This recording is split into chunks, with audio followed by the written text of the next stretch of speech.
Hey there friends, welcome back to the channel. My name is Sohum and I'm on a mission to spread peace, love, and positivity through music. Today I'll be doing a double reaction to Prince. We're going to be checking out two cool songs and do some lyrical analysis as well. So hopefully you guys are as excited as I am. The songs we're going to be checking out are Avalanche and 3 Chains of Gold. But before we do jump into this, a massive thank you goes to Nadine R. Nadine R. The Wild, whose generous support made this reaction possible. Appreciate you, Nadine. Alright, now let's just jump in.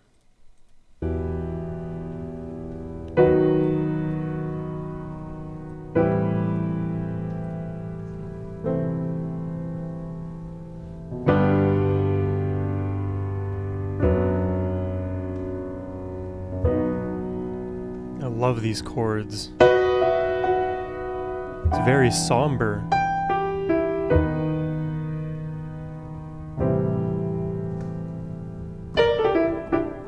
Ooh. Out of nowhere, the jazz.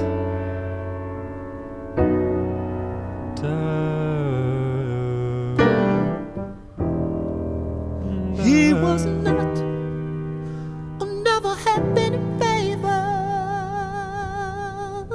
The vibrato.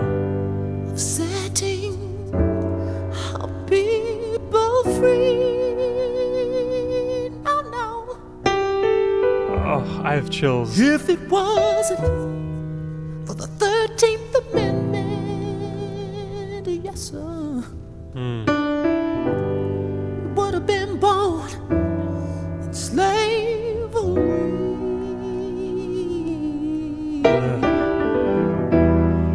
He was not, or never had been in favor, no, of letting us vote.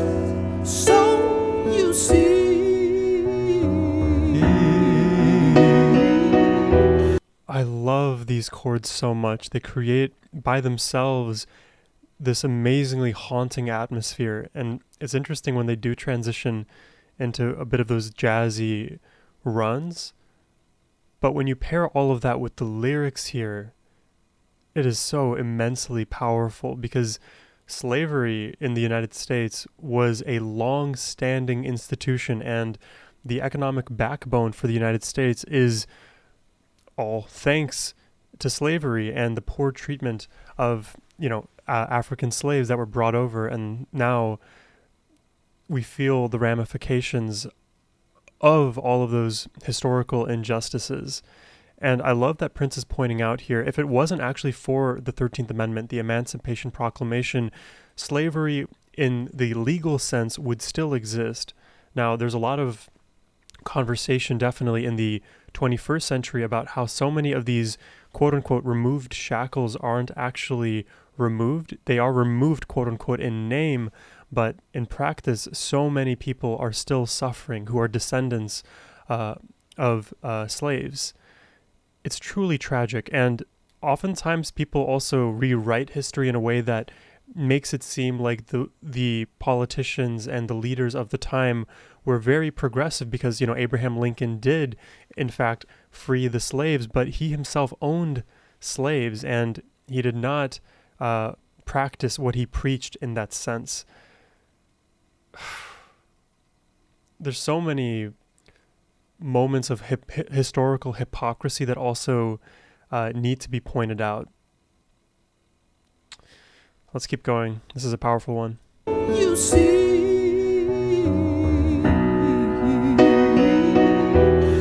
Abraham Lincoln was a racist. Oh, yes, sir. Who said you cannot escape from history.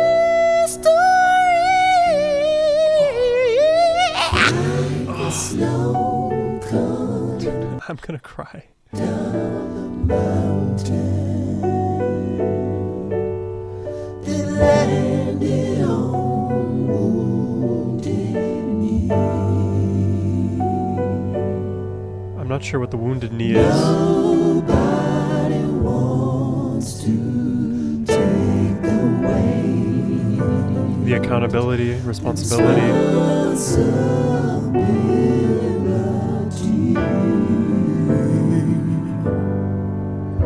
I'm not sure about what this refers to, the snow coming down the mountain, but this line is definitely true. Nobody wants to take the weight of the responsibility because it is so easy to just blame our ancestors generations apart for their wrongdoings and take no accountability ourselves.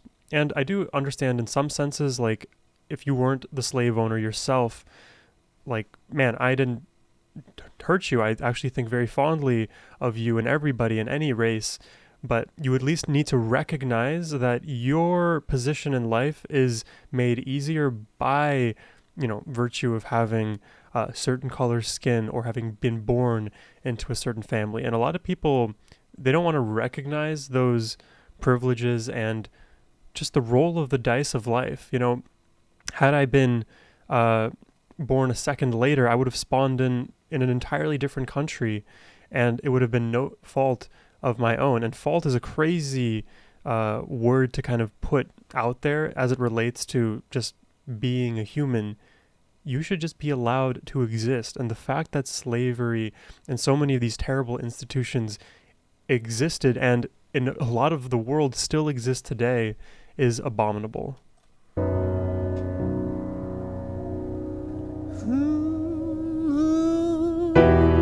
Hear the joyous sound of freedom, the Harlem Renaissance. Hear Duke Ellington and his band kick another jungle jam. Ooh, do you wanna dance?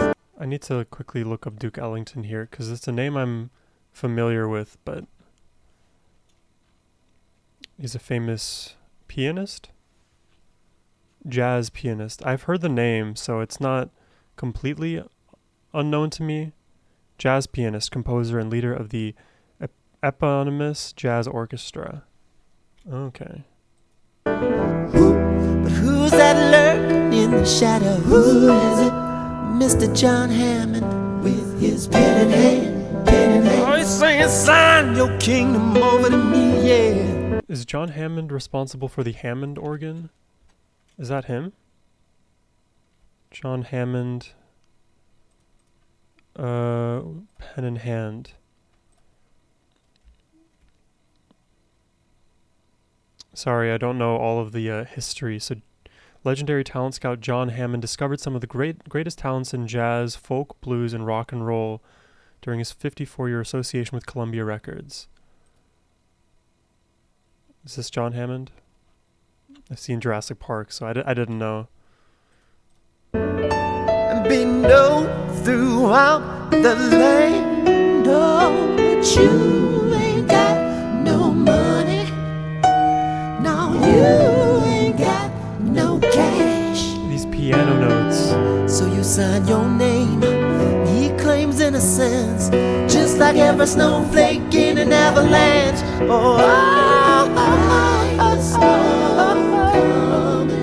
Coming down the mountain. Oh, the land, oh, the land, oh, the land.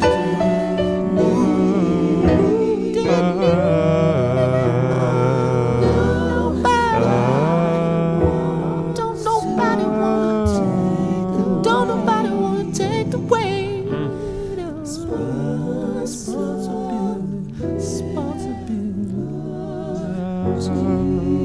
Oh, that chord.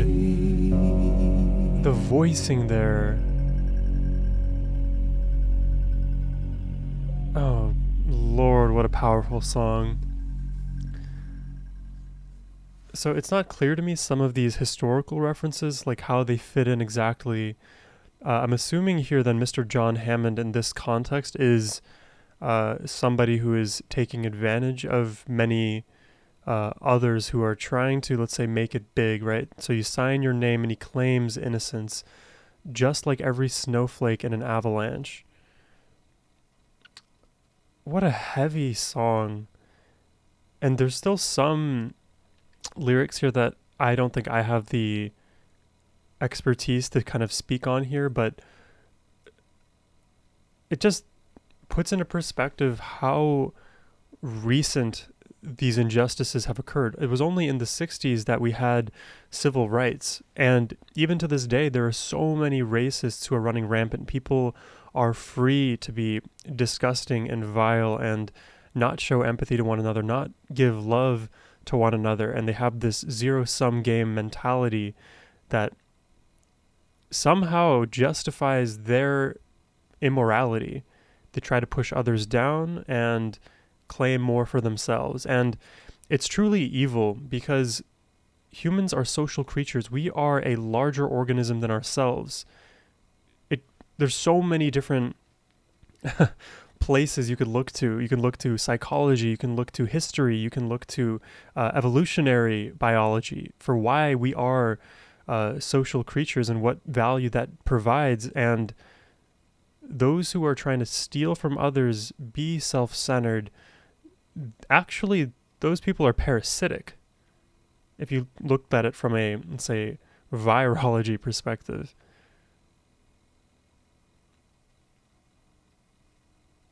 It's so sad that innocent people are hurt all the time. And it just breaks my heart. And that's why, I have this channel. I do my best to spread the message of peace, love, positivity, because the world is in dire need of those things, of peace, of freedom, positive messaging, empathy, understanding. We have to be better collectively. Let's check out the next song, shall we? This one is 3 Chains of Gold. If I don't think about the fact that she left me, if I don't see the pearls fall from the sky, if I don't hear the accusations of blasphemy, if I don't feel the tears in my eyes, this is the best day of my life. Completely different energy to the first song. Oh, I like this riff.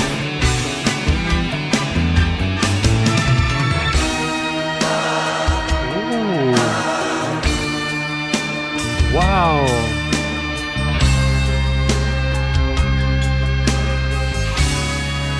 Whoa. Wait, the pitches that Prince decides to play are just never expected.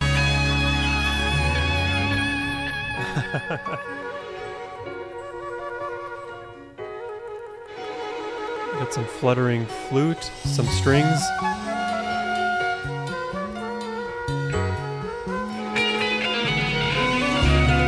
You say you'll call me and then you don't.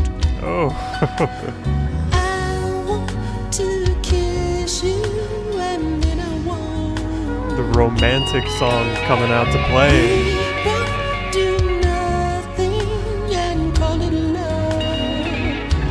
Wow.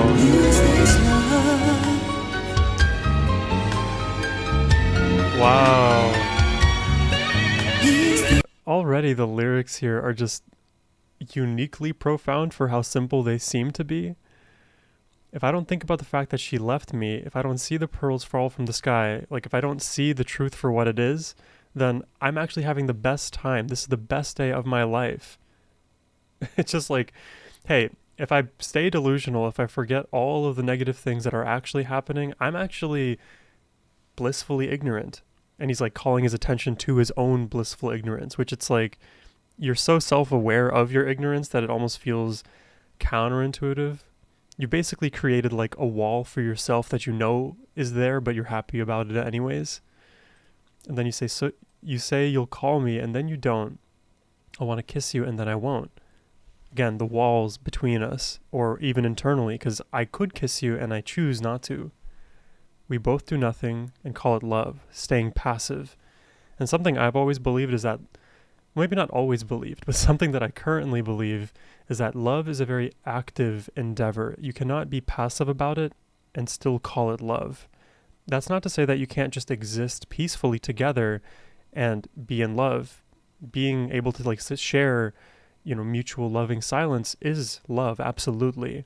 But if you aren't doing anything to outwardly show appreciation to your partner, one way or the other, or in a way that they receive it well, then I feel like you're just being passive. You're taking the situation for granted a little bit.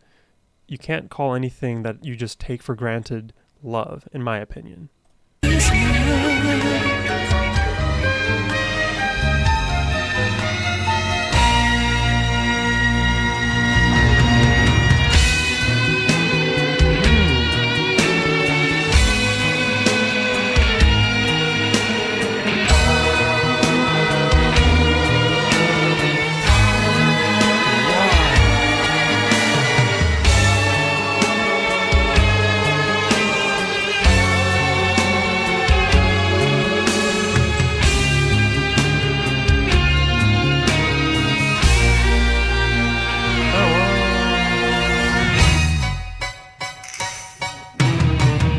Oh my god, the amount of changes. This morning I wanted a cup of coffee, but I didn't have any cream. Last night I wanted some inspo. See, I just take my coffee black. Can you see? It's kind of hard to see. Just black for me. But I didn't have any dreams. Coupled with the fact that you belong to another whose name is self-righteousness. Some people, girl, if one of us has a date with the Undertaker, which one will it be? Both are great forever, but you will lose them away. This is the best day of my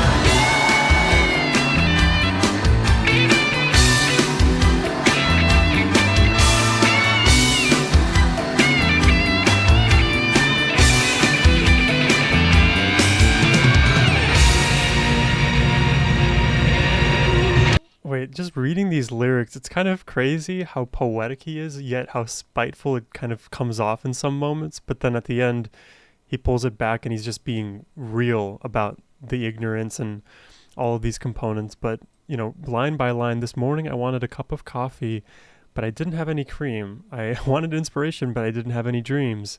It's like, here's the things that I want, and for some odd reason, I am not able to actually get it.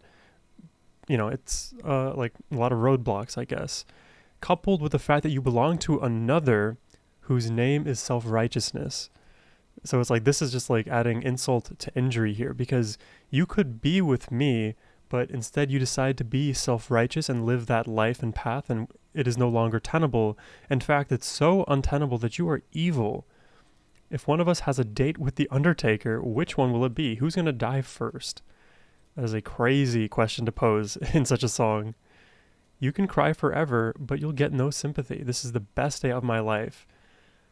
So now he's like seemingly come to terms with the dissolution of the relationship. Being passive has served him well, and now he's happy and seemingly a little bit spiteful if she's doing poorly, and he's better off without her. Even if she's sad and misses him, he doesn't care.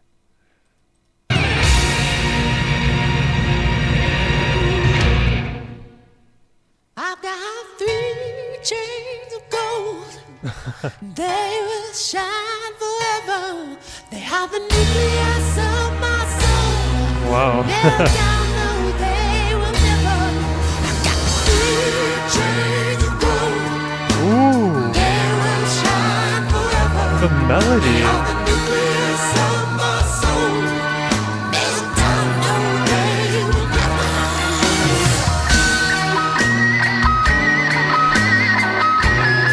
This is epic.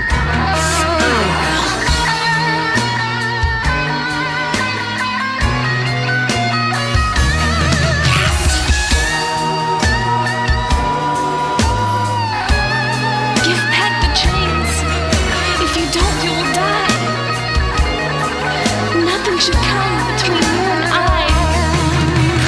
3 chains of gold.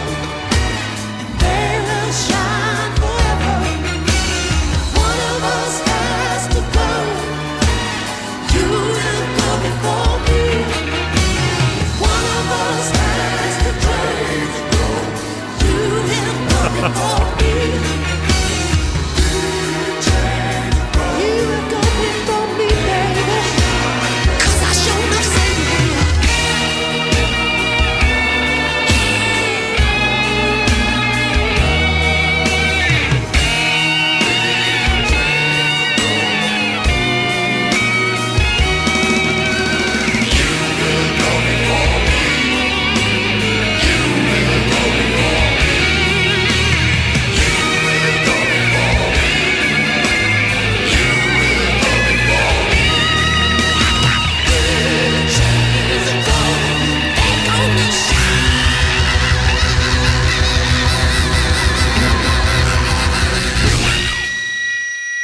God.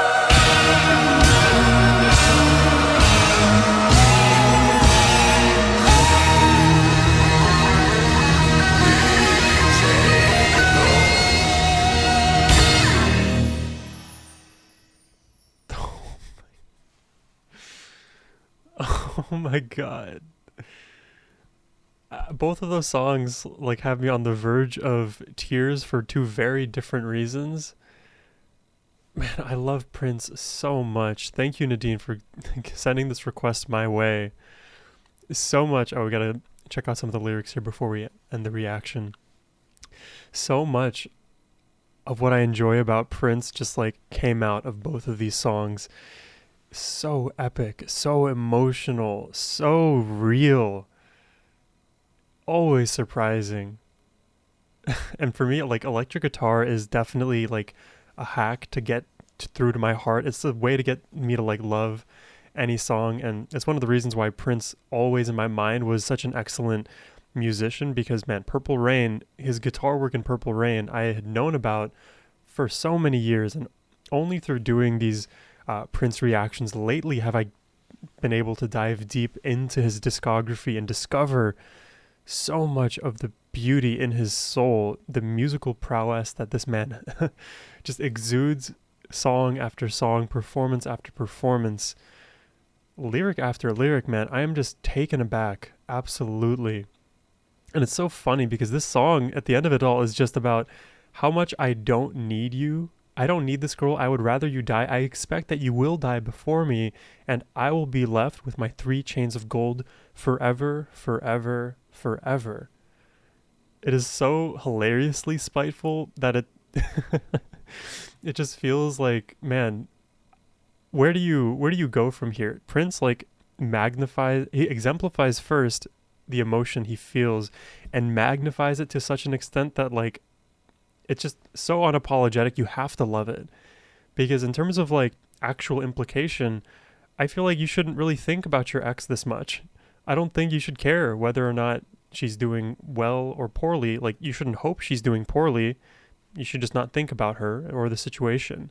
And if she is doing well, you know, you can be happy for them, but realize that maybe they aren't in your life for a reason. And that should be that. Focus on your own things. That would be like the dad in me, which I'm not a father, but that would be the future dad in me, as advice to my daughter. Like, hey, I know this relationship went poorly and you're still stuck on it, but love yourself more, and you know, the emotions you'll feel around it. You won't have the spite, you won't have the anger, the vitriol, the jadedness. You can just exist peacefully and lovingly because you yourself have enough value. So Prince does the exact opposite of all that. He's got 3 chains of gold that cannot be melted, that will stand the test of time, that will shine. And I read in the description here on the left that this was a kind of a rock opera. It is a perfect description, and I am so down to react to more rock operas. I just love how epic and huge this song got and became. It is honestly overwhelming in the best possible way. Whew. Is there anything else I got to share with you? I think in terms of just like the final lyrics that I didn't specifically analyze here, I've got 3 chains of gold, and they will shine forever. They are the nucleus of my soul. Melt down, no, they will never. I guess the only part of it that I'm unsure about is why it's 3 chains of gold. If there's a special meaning behind that with regards to, you know, Prince's fashion choices, or like some religious meaning behind the 3 chains. It could just also be a random decision as well, which I'm fine with. But let me know in the comments, what do you guys think about these 2 songs? What do they mean to you? And I definitely think Avalanche, in terms of the depth and how actually important a song like that is, carries with it more weight. But in terms of like musicality and how big the song got, I think 3 Chains of Gold was up there. But that aside, I want to learn the piano on Avalanche, and I want to learn the guitar on 3 Chains of Gold. Prince, man. Prince. Hope you all enjoyed the reaction today. I will catch you in the next one. Hey friends, I hope you all enjoyed the reaction today. And if you'd like me to react to one of your favorite songs, you can hit the link in the description box down below. It is the best way to support my channel. But in any case, your support, your kindness, your comments, your likes, they mean the world to me, and I just wanted to say from the bottom of my heart, thank you. And as always, my friends, have a wonderful rest of your day. Take care and peace.